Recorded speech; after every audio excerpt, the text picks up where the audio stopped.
Halo sahabat, jangan lupa di like dan juga di subscribe serta tekan lonceng agar kalian tidak ketinggalan video-video dan informasi menarik lainnya. Terima kasih. Umat beriman yang terkasih, umatku yang ada di himpunan paroki Santo Antonius Depa Dua Kali, khususnya yang hadir dalam gereja ini, juga yang mengikuti misa ini secara live streaming di rumah masing-masing dalam eklesia domestika Anda, bahkan siapapun umat yang mengikuti misa ini dari live streaming. Selamat pagi, salam sehat. Hari ini kita juga merayakan, atau kebiasaan dunia saat ini disebut Hari Valentine, Hari Kasih Sayang, sekaligus oleh gereja sedunia diangkat menjadi Hari Perkawinan Sedunia, hari keindahan kesucian perkawinan karena tumbuh dan berkembang dalam kasih sayang yang secara Kristiani dipraktikkan oleh Yesus dengan gerakan belas kasihan. Jadi salah satu ungkapan kasih sayang adalah berbelas kasih, dan belas kasih yang paling sempurna datang dari Tuhan Yesus. Dan salah satu ungkapan belas kasih Tuhan Yesus, Dia menyembuhkan orang kusta, yang dalam bahasa atau tradisi Yahudi, orang kusta adalah orang yang terkutuk, penyakit kutukan yang senantiasa harus disingkirkan, disendirikan, harus menyebut diri najis dan dijauhi oleh banyak orang.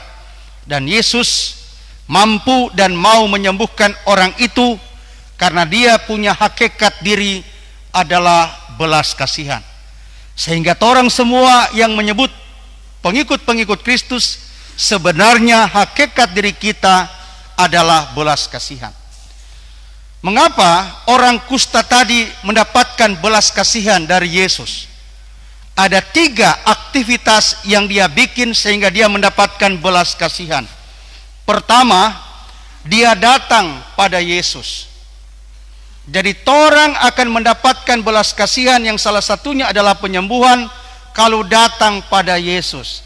Cari Yesus. Jadi jangan cuma bawa diam di rumah. Jadi jangan cuma statis, apatis, pikiran negatif di rumah, tapi datang cari Yesus.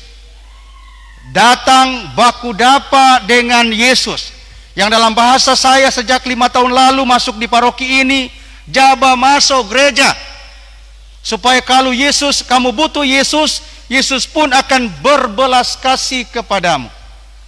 Itu yang pertama, datang pada Yesus, datang baku dapa dengan Yesus, datang cari Yesus.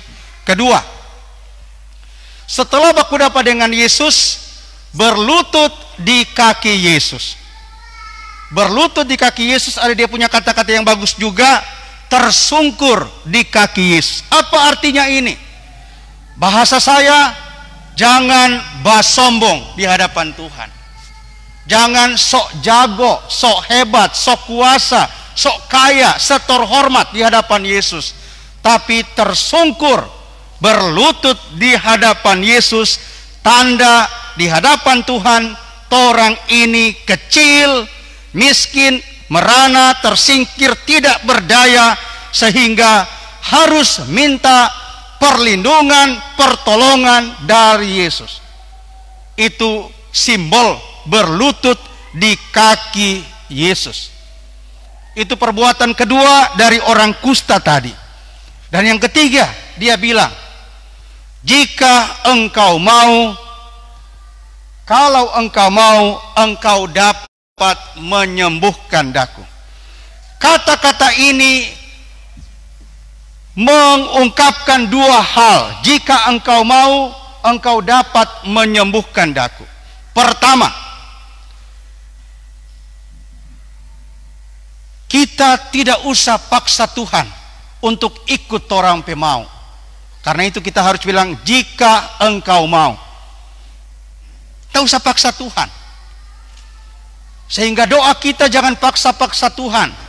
Doa kita adalah doa yang harus penuh kerendahan hati dan penuh ketakwaan dan kepasrahan terhadap kuat kuasa Tuhan.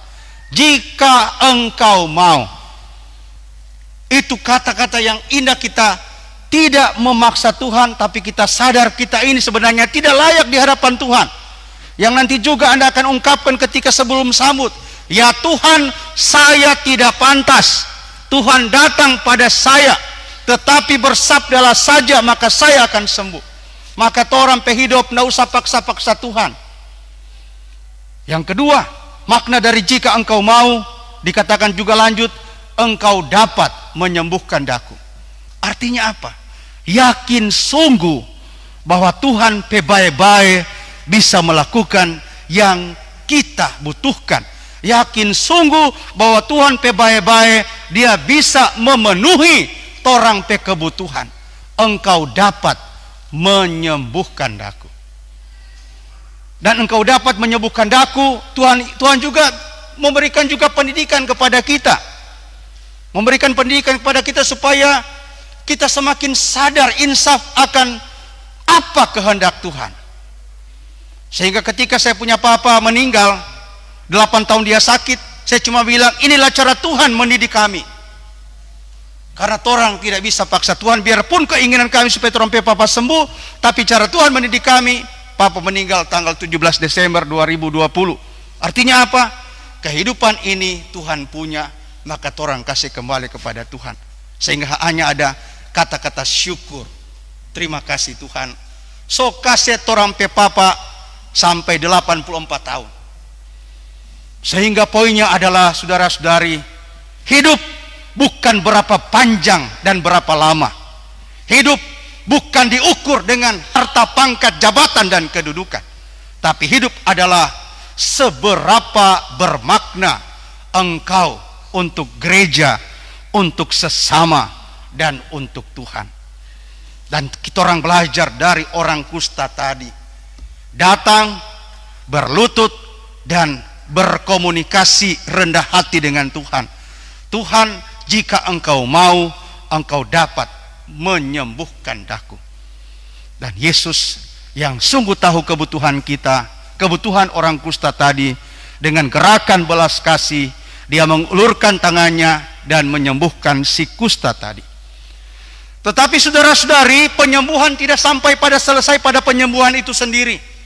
Tapi penyembuhan memberikan tugas. Tadi orang kusta tadi mendapatkan perintah dari Tuhan Yesus, pergilah, perlihatkanlah dirimu kepada para imam. Jadi itu, mengapa Yesus suruh pergi?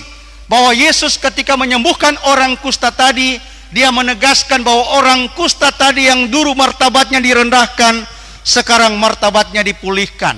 Sama dengan orang kebanyakan, boleh ambil bagian dalam persekutuan. Dia harus menjadi saudara bagi persekutuan imam dan persekutuan iman. Karena itu dia dibilang, disuruh pergilah, perlihatkanlah dirimu kepada para imam. Artinya apa? Orang yang sehat, orang yang sudah disembuhkan, wajib hukumnya ambil bagian dalam persekutuan. Maka saya setiap Senin bilang, orang yang sehat silahkan ambil bagian dalam kerja bakti, kecuali orang sakit karena mereka harus beristirahat. Orang yang sehat ada dua, dia punya aplikasi, sehat fisik dan sehat akal. Seperti Ade Armando, akal sehat, tapi ada orang yang DP pikiran sakit karena dia selalu berpikir negatif. Oh doh, kita kok kerja, pastor suruh kerja bakti. Oke, ngana kerja, tapi ngana boleh ambil kepedulian. Baca yang kedua, Yesus bilang, yang kedua, dan persembahkanlah persembahan sebagai tanda penyucianmu.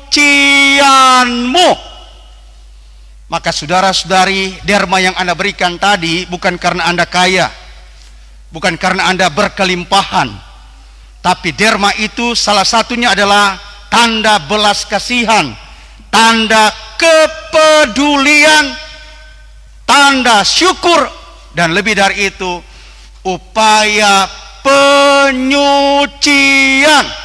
supaya kita tidak terikat dengan mamon, tetapi kita semakin terikat pada Allah. Ini juga ditegaskan oleh Yesus ketika dia menyembuhkan si kusta. Berikanlah persembahan sebagai upaya penyucianmu. Maka saya lanjutkan tadi, orang yang punya akal sehat, dia biarpun dia kerja setiap hari Minggu, setiap hari Senin, ASN atau apapun, kalau dia punya akal sehat, dia punya kepedulian. Yang dalam bahasa saya, biar cuma satu batang rokok, dia kasih Pak Ketua Wilayah Rohani. Ketua, napa? Kita tidak mampu kerja bakti bersama-sama, napa? Satu batang rokok. Daripada diam 1000 bahasa, apalagi hidup bergelimang dusta, bilang siap mar ndak datang. Hahaha. Biar bilang siap mar ndak datang. Bilang Pak Ketua Wilayah Rohani sibuk sekali. Mar ketika saya lihat dia punya status di media digital, sementara makan-makan di rumah makan rusuk Om Iker, mamae. Kasiang tuh hidup. Itu kalau kita punya akal sehat, kita juga penuh kepedulian. Berikanlah persembahan sebagai upaya penyucianmu. Kemarin sangat indah, ada seorang bapak yang dari golongan sebelah mengangkat pasir dan kerikil sebanyak 30 karung lebih sebagai upaya kepedulian. Terima kasih Tuhan untuk kehadiran bapak ini. Semoga bapak-bapak Katolik yang ada di paroki ini semakin peduli, bukan semakin anggap diri hebat. Kong bapak tantang, mari jotoron jadi provokator supaya itu salib pinantik nak jadi. Nak usah kerja bakti, berdoa supaya ujang besok, supaya banyak tuh jatuh. Jangan saudara. Berikanlah persembahan sebagai upaya penyucianmu. Tuhan tahu Anda sibuk, tapi Tuhan juga memberikan akal sehat dan ketajaman nurani untuk Anda bisa mengelola kehidupan, mengelola kinerja, agar bisa juga dipersembahkan untuk kemuliaan nama Tuhan dalam persekutuan umat beriman Kristiani yang diberi nama Santo Antonius de Padua kali. Maka saya cuma ajak kepada teman-temanku yang masih malas, masih kurang peduli, masih abai, bahkan masih jadi penghalang-penghalang kebersamaan, kerjasama dan persaudaraan, bertobat. Masih ada waktu. Salib pinantik adalah sebuah pekerjaan keyakinan dari umat kita. Ketika salib ditahtakan, ada keselamatan, ada berkat, ada kelegaan. Sebab dengan salib sucimu, engkau telah menebus dunia. Dan salib itu tergantung Yesus yang hari ini berbelas kasih kepada orang kusta. Kita pun sekarang masih dalam tatanan serangan pandemi COVID-19. Kita belum tahu kapan berakhir, tapi mari dengan keyakinan iman kita juga menghargai, mempraktekkan protokol 3M bahkan 5M.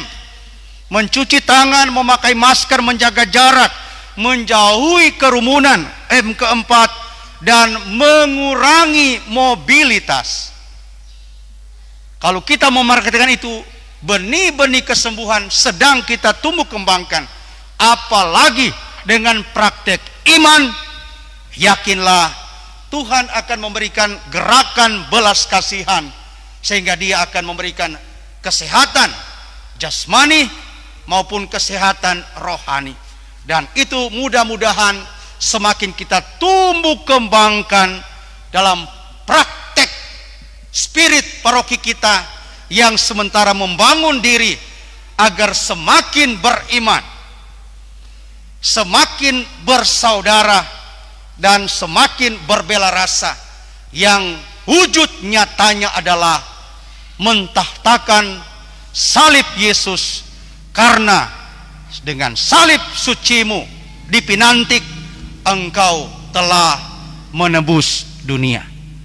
Semoga keyakinan ini semakin membuat kita semakin bahagia bersaudara, semakin bahagia bekerja sama, semakin bahagia berkorban, semakin bahagia bekerja bakti, dan yakin bahwa Tuhan akan membalas kebaikan-kebaikan itu dengan berkat berlimpah. Amin. Amin, saudara.